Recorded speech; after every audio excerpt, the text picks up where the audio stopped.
Вице-премьер-министр министр болуп, министр губернатор болуп, губернатор дагы бир нерсе болуп, кыскасы өкмөттө орун алмашуулар. А суммачы? Мына кеп ошондо. Ананда мындай учур бизде эле болсо керек, кызматынан өйдө карай кетпей эле, ылдый карай кеткен. Арыбаңыздар. Бүгүнкү чыгарылышта Рыскелди Момбеков айтмакчы, чапанын сүйрөгөн чалдардын өкмөтү тууралуу сөз кылабыз. Эки жумадан бери өзгөчө кырдаалдар министринин орду бош турган. Мурдагы министр Нурболот Мирзахметов Жалал Абад облусуна губернатор болуп кеткенден бери. Бу киши тармакты 1 жыл 8 ай башкарган. Ага чейин Сузак районунун акимчилигинде, андан кийин эсептөө палатасында жөн эле аудитор болуп иштеп, шып этип эле такыр түшүнүгү жок өзгөчө кырдаалдар министрлигине министр болуп калган. Тармакты жетектөө колунан келбей койду, айтор өкмөт аны ылдыйлатып, облус жетекчилигине коюп койду. Эми ал жакта кантер экен көрө жатарбыз. Ал эми өзгөчө кырдаалдар министрлигине буга чейин экономикалык блокту тейлеп келген вице-премьер-министр Замирбек Аскаров баратат. Анын талапкерлиги өкмөт башчынын сунушу менен парламент тарабынан жактырылды. Замирбек Аскаров вице-премьерликтен өз ыктыярым менен кеттим деди. Бирок баарыбыз эле түшүнүп турабыз да андай эмес экенин. Соонун иштеп аткан кишини эле ким кетирбейсин? Демек экономиканы алдыга сүйрөп кете алган жок. Эми билбеген тармакты кантип жөндөп кетет, бул башка суроо. Билбеген дегеним Замирбек Аскаров өзгөчө кырдаалдар тармагында бир дагы күн иштеген эмес. Кесиби боюнча Аскаров географ, Ош мамлекеттик университетин бүтүргөн. Эмгек жолун ошол эле окуу жайда мугалимдиктен баштаган. Мугалим болуп жүрүп Ош шаардык мэриясына ишке кирип, дене тарбия жана спорт боюнча комитетин жетектеп, кийин Ноокат районуна аким болуп дайындалган. 2014 жылы Ош шаарынын вице-мэри болгон. Ошол эле жылы финансы кредит боюнча жаңы кесиптин ээси болот. Анан жаңы гана финансист болгон адамды өлкөнүн экономикалык блогун тейлеген вице-премьер кылып алып келишкен. Бул кызматта ал 1 жыл 8 ай отурду. Экономикабызды жонуна артып алып, көп иштерди кылды дейин десем, бирин да эстей албай койдум. Силердин эсиңерде болсо комментарийге жазып койгула, баарыбыз биле жүрөлү. Замирбек Аскаровдун ордуна экономикалык блоктун башына Эркин Асрандиев келе жатат. Ал башынан эле экономист-финансист, президенттин өкмөттүн аппаратында эмгеги бар. Финансы кредит банк, айыл банкты жетектеп, кийин Кыргыз Орус өнүктүрүү фондуна иштеп калган. 2017 жылдан бери аталган фондду жетектеп келген. Эми вице-премьерликке киришип жатат. Саясаттан алыс болгону көлдү сүзүп өткөнү менен элге таанымал. Өткөн жылы да сүзүп өтөм деп жоголуп кетип, элди дүрбөлөңгө салган.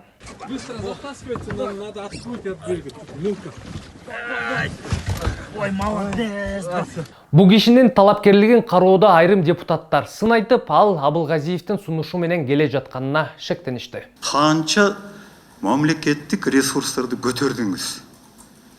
Тапкыла көлдүн түбүнөн болсо дагы депчи, анткени $100 миллион кайка кетет анан депчи.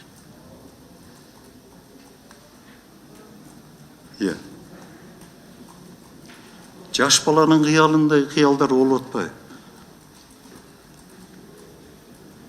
Анан кантип анан кийин Казакстандын премьер-министри менен барып сүйлөшүп, тиги Кара Суудагы, Черный речкадагы погранпосту чечет. Мен түшүнүп турам, бул сиздин кандидатура эмес да. Ошон үчүн сиз бияга айтканда кичине жылмайып коюп атасыз да. Мен ошондуктан сурайын деп атканым, урматтуу премьер-министр. Россия тарап макулбу бу кишинин ошол фонддон кеткенине? Анткени макулдашыш керек барбы ошол согласие? Фонддун башкармалыгынын жетекчисин Кыргыз тарабы өзү шайлайт. Жөн бирок согласовать этишиңер керек да. Эмеси жок. Жокпу? Шайлайт. Андай положение жок. Андай жок. Мухаммедкалый Абылгазиевдин өкмөтү 2018 жылдын апрелинде түзүлгөн. Ошондон бери мүчөлөрү алмашуу эле келе жатат. Кызыгы ызычуулар менен коштолгон ысымдар жана көпчүлүктүн купулуна толбогон чиновниктер ордуларынан козголо элек. Мисалга ошол эле Кашкар Жунушалиев министрликке татыктуу эмес деген сөздөр көп айтылат. Күч түзүмдөрүн жетектеген вице-премьер Жеңиш Разаковдун дарегине да көп сөздөр айтылып, бирок ал былк этпейт. Мен эми бир нерсени айтайын да, ушу Жеңиш Парпиевич жөнүндө. Мына сиз аны кураторлук кылып эки жакка койдуңуз, эпке, анан чек арага. Куратор да бул туурабы? Эми ал орусча куратор, кыргызча куратор да. Бирок бул ушул эки жактан куратпадыбы?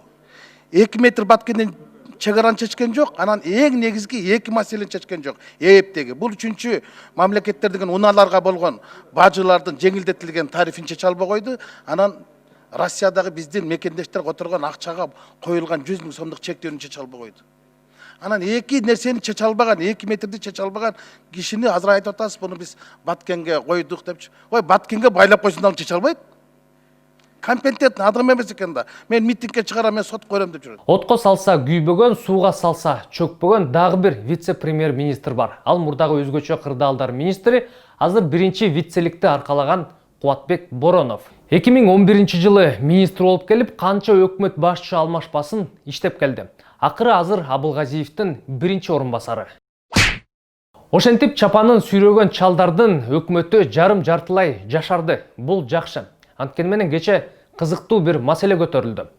Министрлерди алмаштырууда мыйзам бузулуп жатканын депутат Мыктыбек Абдылдаев айтып, коалиция башчысы Иса Өмүркуловду какатты. Иса Шешенкулович, сизге суроо. Сиз коалицияны жетектейсизби? Кудай буйрса. Чөтө буйруп атканго дейм да. Сизди айланып өтүп эле алып келип атышат. Эмне болуп кетти? Же түшүп кеттиңизби? Айлаган жок, бүгүн Же коалиция болгон жок да. Өткөндө да ушинткенден сиз айткансыз. Эмне үчүн бизди айланып өтүп кеттиңер депчи. бүгүн эртең менен келди кандидаттар. Фракция жетекчилери менен чогулдук. Же коалиция караш керек да. Ооба, караш керек туура. Анан кандай анан? Өкмөт өзү легитимныйбы, легитимный эмеспи? Бул да нелегитимный болуп калышы мүмкүн. Эми чогуу чечебиз да. Качан азыр бекитип коебуз. Же сиз отставкага бериңиз. Коалицияны тараталы.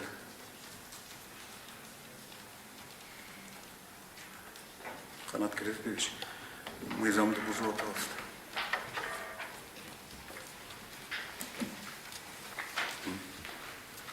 Болбойт да мындай. Эми президент айтпадыбы? Сол бизде мыйзамдын астында баарыбыз тең жооп беребиз депчи. Анан өкмөт башчысы бузса, коалициянын жетекчиси бузса, экөөлөө чече берсе, кандай аны?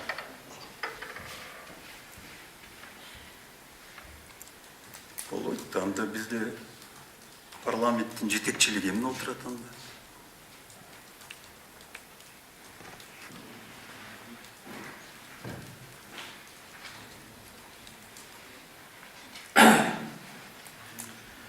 Бул нелегитимный болот. Буга премьер-министр түздөн түз жооп берет анда. Коалициянын жетекчиси да жооп берет анда. Эми Мыктыбек Юсуповичтин бул сөздөрүнөн кийин бир нерсе деп айтуу кыйын. Бирок бир нерсени белгилеп айтып коюу керек. Ар бир мыйзамсыздык жана башаламандык үчүн ким гана болбосун жооп берүүгө тийиш. Ал күн дагы алыс эмес болсо керек. Эмки көрүшкөнгө чейин аман туруңуздар.